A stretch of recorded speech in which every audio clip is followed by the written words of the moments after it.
The general store door didn't slam behind her. It swung shut, slow and deliberate, the way a door closes when the man holding it wants you to know you're not welcome back. Tess stood on the boardwalk in the February cold and counted what she had left. $3.40. A carpetbag with a broken clasp, the dress on her back, which had been decent 6 months ago and wasn't anymore.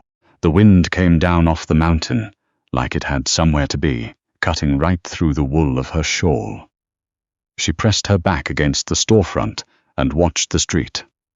Fortuna, Wyoming, was not a town that worried itself about strangers, and it was not a town that would worry itself about her. She had come here following a letter. Her mother's cousin, a woman named Fern, had written that there was work at the hotel and a room above it, and wouldn't Tess like to come out and try her luck in the West? Tess had liked the idea very much. What she hadn't known was that Fern had sold the hotel in November and left Fortuna entirely, forwarding address unknown. The hotel still existed. It had new owners. They had no work and no room and no interest in a young woman from Ohio, who'd sold most of her furniture to buy a train ticket. That had been 3 days ago. She'd spent 2 nights in the livery, paying the stable boy a dime each time to look the other way. This morning he'd told her he couldn't do it anymore. His boss was starting to ask questions. The general store had been her last idea. She'd asked if they needed help sweeping, stocking, anything. The man behind the counter had looked at her the way men look at problems they don't want to solve, and told her no. So now she stood on the boardwalk in the February, cold with $3.40 and nowhere particular to go. The supply wagon came up the main street from the south, the 2 mules pulling steady and unhurried through the slush. The man driving it was large in the way that men get when they spend years doing hard work without thinking about it. Broad through the shoulders, thick in the hands, wearing a canvas coat that had seen better decades. He had dark hair that needed cutting and a beard that had grown past the point of intention. He sat up on the box. Didn't interest him. Tess watched him pull up in front of the general store without much thought. She was watching everything, the way you do when you're trying to figure out which direction might be less bad than the others. He climbed down and tied the mules to the post, checking their lines with the automatic attention of a man who doesn't have to think about it anymore. Then he turned and saw her standing there. He didn't look away quick the way some men did, like a woman in trouble was a thing you pretended not to see. He just looked at her, direct and without apology, and she looked back at him, and for a moment neither of them said anything. Then he went inside. Tess pulled her shawl tighter and started walking. She didn't know where. North, maybe. There was supposed to be another town 2 days' ride north. She didn't have a ride, but she had boots, and boots were something. She'd made it to the end of the block when she heard boots on the boardwalk behind her. She didn't stop. She'd learned in the last 3 days that stopping when you heard footsteps behind you was rarely useful. "Ma'am." She stopped. He was standing 6 feet back, which was further than he needed to be. He held his hat in both hands, which she hadn't expected. "I'm riding back up to my place after I load the wagon," he said. "It's about 4 hours north. If you need somewhere to be for a while, you're welcome to come." She studied him. He was maybe 35, maybe 40. Hard to tell, with men who worked outside. His eyes were dark brown and steady, and he didn't look away when she looked at him. "Why?" she said. It wasn't quite a question. "Because it's February," he said, "and you've been standing on that boardwalk since I came up the street. And you don't look like you've got somewhere warm to be." That was all he said. He didn't add anything to make it better, or explain himself further. He put his hat back on and waited. She thought about it. She thought about the livery and the $3.40 and the town 2 days north on foot in February. "All right," she said. His name was Garrett. He offered it when she asked, climbing up onto the wagon box after him. He didn't ask for hers until they were out of town, and the mules had settled into their rhythm on the road north. Tess, she said. He nodded, like that was enough. For the first hour she sat on her side of the box and watched the country open up around them. The pine forests thick on either side, the mountains white-shouldered above the tree line, the sky the pale grey of an old pewter plate. The road was rutted and frozen, and the wagon jounced over it steadily. The mules didn't seem to mind. Garrett didn't talk much. He drove with one hand mostly, loose and easy, the kind of driving that meant he'd done it enough times that his hands knew what to do without him. Occasionally he'd say something short, the name of a peak off to the left, a stand of cottonwood that marked where a creek ran in spring. She started to think he wasn't the kind of man who talked to fill silence. She decided she didn't mind that. "You have people up here?" she asked after a while. "No. Just the place. Just the place." She thought about that. A man living alone on a mountain, 4 hours from the nearest town. She thought about what kind of man that might be, and then she looked at the way he was sitting, giving her as much space as the bench allowed, hat pulled down against the wind, not looking at her or trying to. She decided she was going to stay scared, but keep going anyway. It seemed like the only reasonable option. They stopped once, in the early afternoon, in a hollow where a creek cut under the road. Garrett got down and checked the mules, while Tess climbed down to stretch her legs. He'd brought a tin canteen and offered it to her first. The water was cold enough to ache. She watched him check the near-side mule's front shoe, running his hand down the leg methodically, the animal standing quiet under his attention, like it trusted him. Then he checked the hitch, retied a knot on the load covering, and only after all of that did he take a drink from the canteen himself. She stored that away somewhere. She didn't know why. They reached the property as the light was going gold and flat against the west face of the mountains. The cabin sat in a clearing, solid and low, with a porch across the front and a barn set back from it to the left. Smoke was already rising from the chimney. She almost asked about that, and then noticed the banked coals visible through the cabin window, the kind you leave before you go, so the fire's not dead when you return. It hadn't been burning while he was gone, just holding. Garrett pulled the wagon up to the barn and got down. He unhitched the near-side mule first, walking her into the barn, then came back for the second. Tess stood in the yard, not quite sure where she was supposed to be. "Can I help?" she asked. He looked at her over the second mule's back. "You know mules?" "Some. Near sides already inside. If you want to get the grain bucket from inside the barn door, I won't say no." She found the bucket and filled it from the bin he'd indicated with a gesture, and by the time she brought it out, he'd finished with the hitch and was carrying the first of the supply boxes toward the cabin. She set the grain down where the mules could reach it, and then carried one of the lighter boxes herself, without being asked. He didn't comment on that, just moved around her, and they got the wagon unloaded in 2 trips each. Inside, the cabin was plain and clean, in the way that things get when someone lives alone and doesn't have anyone to make messes for. One main room with a table, 2 chairs, a wood stove with a fire now being coaxed back up from the coals, a ladder to a loft, shelves along one wall with jars and tools, organized by some system she couldn't quite read. A single rag rug on the plank floor, worn at the center. Garrett put the kettle on, without asking whether she wanted anything, and then began sorting the supplies onto the shelves. She stood in the middle of the room, feeling the warmth start to come back into her feet, which had been cold since morning. "There's a bed in the loft," he said, not turning around. "I sleep on the cot down here." She thought about asking why he'd give up the bed and decided she already knew. She thought about whether she believed him and found that she mostly did, which surprised her. "Thank you," she said. He nodded without turning. She sat in the chair nearest the stove and felt the cold begin to leave her in stages, like ice melting in a glass of water. It moved down from her shoulders, and then out of her hands, and then, slowly, out of the knotted place below her ribs that had been there for 3 days. She hadn't noticed how tight she'd been holding herself until she started to loosen. He made supper without ceremony. A thick-cut piece of salt pork in the iron pan, cornbread from a batch he'd apparently made before leaving and left wrapped in cloth on the shelf, dried apple slices simmered with a little sugar until they were soft. Not fancy.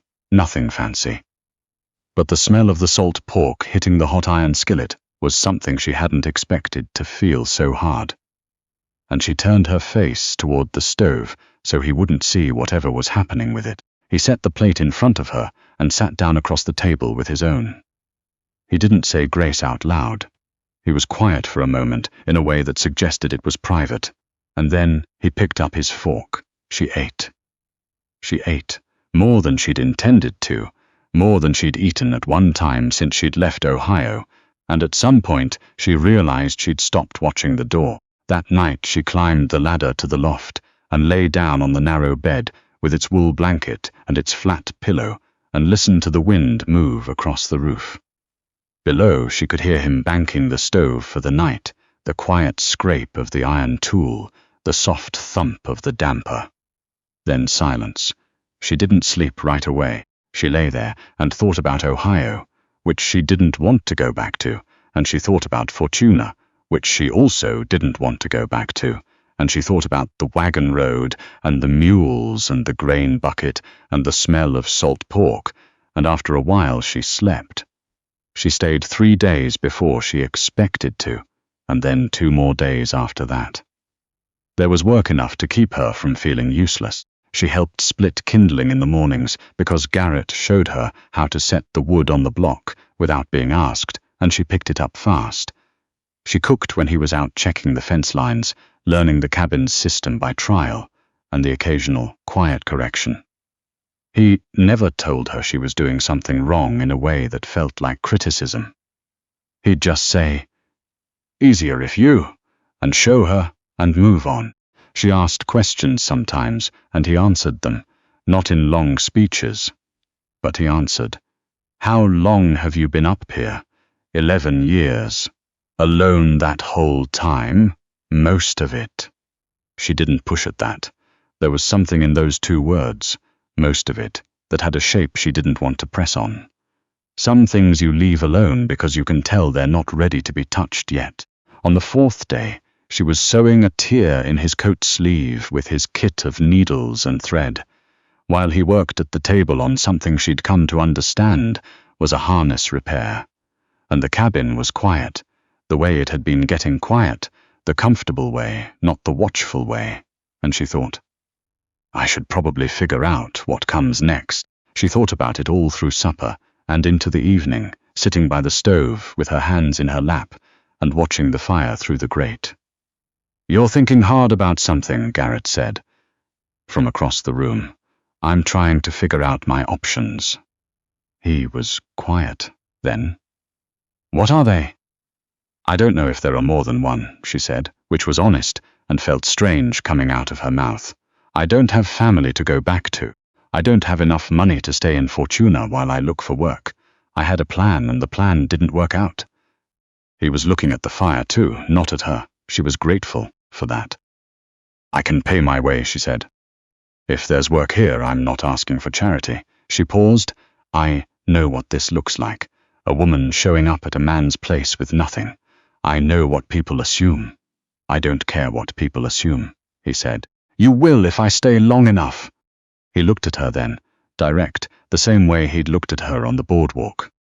"People up here, mostly, assume I've lost my mind already," he said. 11 years. And they haven't revised the opinion. One more thing won't change it. She almost smiled. She caught it and kept it mostly to herself. But then the days kept passing, and she watched herself settle into the place, like water finding level. And she started to understand that what she was afraid of wasn't Garrett at all. What she was afraid of was wanting to stay. She'd wanted things before. She'd wanted her father's farm to survive the drought. She'd wanted her mother to not get sick in the winter of her 22nd year. She'd wanted the situation in Ohio that she didn't talk about to be different from what it was. Wanting things had a particular record with Tess, and that record was not good. And she had started, somewhere around the age of 25, to be careful about it. On the 7th day it snowed. It came down in the afternoon, soft and serious, the kind of snow that means business. Garrett had seen it coming, and said so at breakfast, and they'd spent the morning bringing extra wood to the porch, and checking the barn, and doing all the things you do when winter reminds you who's in charge out here. By mid-afternoon they were inside with the stove stoked up, and the snow piling against the window glass, and there was nowhere to be, and nothing to do but be inside together. He taught her cribbage. She'd never played. He explained it once, clearly without repeating himself the way people do when they think you're not smart enough to get it the first time, and then they played 3 hands, and she won the 3rd one, and he almost smiled. She saw the corner of his mouth move. "You're good at this," she said. "Plenty of practice," he said. 11 years. Playing alone. Playing alone. She thought about that. She thought about a man sitting at this table in this cabin, with 1 lamp and a deck of cards and 11 years, and she felt something complicated move through her that she didn't have a clean name for. That night she lay in the loft and listened to the snow and thought about wanting things, about the record, about being careful, and she thought, what if being careful is just another kind of giving up? On the 9th day the snow stopped, and the sky cleared to the particular blue that only exists at altitude. Sharp and cold and brilliant, and Garrett said he needed to ride to check on the upper fence line, and would probably be gone. Until late afternoon she said she'd be fine. She was. She cleaned the cabin, which didn't need much because it was always clean, and she baked a batch of cornbread from memory and burned the first one and got the second right, and she sat on the porch in the afternoon with the shawl around her shoulders and watched the mountains. She thought about Ohio, thought about it clearly, which she hadn't been able to do in a while. The cousin who'd stolen the lease when their father died, and the man she'd thought she might marry, who had shown her, in the end, what he was actually made of. The job at the mill that paid enough to eat on, and nothing more. The letter from Fern that had seemed like a door opening. She'd come west because she needed things to be different. What she hadn't known, what she couldn't have known, was that she'd end up on a mountain in Wyoming 9 days later, trying to figure out if she was allowed to want a different kind of different from what she'd planned. Garrett came back before dark, which she hadn't expected. She heard the horse before she saw him, coming through the pines at the edge of the clearing. He rode the bay mare he kept in the barn, small and smart-footed on the snow. He put the horse up and came inside, bringing cold air and the smell of pine with him. She had supper, warming on the stove. He looked at it and then at her. "You didn't have to do that," he said. "I know." He sat down, and she served it, and they ate. Outside the last light was leaving the mountains in strips, gold fading to rose, fading to the blue-gray of dusk. Through the window she could see the first star. After a while he said, "I've been thinking." She waited. "I've got the fence line repaired, and the spring should come easy this year if the snowpack holds." He said it to his plate, mostly. The property could use more than 1 pair of hands come thaw. There's garden ground that hasn't been worked in years. I've been meaning to clear it. She was quiet. "I'm not good at saying things straight," he said. "I know that. You're doing all right," she said.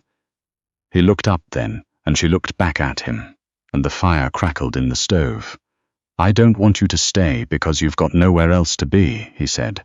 "If you want to go north come spring and try your luck in the next town, I'll drive you down myself. That's a fair thing to offer, and I'm offering it." "But," she said.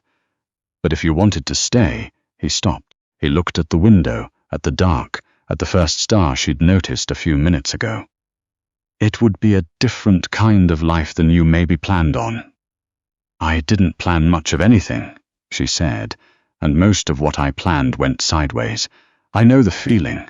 She looked at him, the steady hands, the dark eyes, the man who drove 4 hours to town and checked his mules before he fed himself and slept on a cot, so she could have the bed, and had never, not once in 9 days, made her feel like a burden or a problem or a guest who'd stayed too long.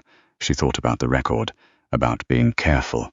She thought, careful got me to Fortuna in February with $3.40. I'd like to see the garden ground, she said. He looked at her. Come spring, she said. I'd like to see what's there. The corner of his mouth moved, further than it had over the cribbage game, further than she'd seen it move yet. I'll show you tomorrow, he said. Tomorrow it is. She turned back to her supper. And so did he, and outside the snow on the mountains caught the last of the light, and the fire in the stove put out its steady warmth, and somewhere in the barn the 2 mules were settled in and fed, and not thinking about anything at all, and Tess sat at the table in the cabin on the mountain and thought, all right,